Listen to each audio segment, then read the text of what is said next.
Nantaba yasinzidde ku kabaga kwe yasanyukidde wamu n'abawagizi be Endeeba mu Kayunga Town Council olw'okugonnomolwako ekifo ky'obwa minisita, n'ategeeza nga bw'akizudde nti babaka banne be balidde mu ggwanga lino olukwe nga batumbula obuli bw'enguzi olw'okwagala okwekkusa. Naye nzudde ekintu kimu ekibonyabonya bannayuganda. Temubonaabona kuba Museveni takola.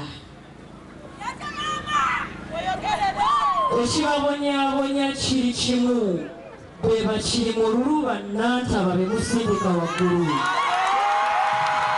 Wabula Nantaba wano era yasinzidde n'ategeeza ng'obulamu bwe buli mu matigga olw'abo abavuddeyo okumulemesa ng'alwanira eddembe ery'abantu aba wansi. Mukyanga n'ondebwa siddangayo kufuna mirembe paka leero. Siddangayo luli nabeeranga ebbaala ekiro, kati ekiro mbadde nga nkyayo.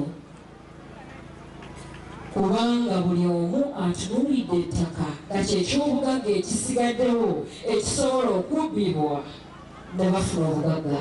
Ye Godfrey Kiwanda Ssuubi, ssentebe w'akabondo k'ababaka abava mu Buganda, agambye nti Nantaba akafunye ekifo kino bo ng'akabondo ka Buganda mu lukiiko lw'eggwanga olukulu eggobe lituuse okuggwa mu kibya. So nga Brigadier Proscovia Nalweyisa ategeezezza nti gavumenti tebadde na muntu alondoola ababbi ba ttaka.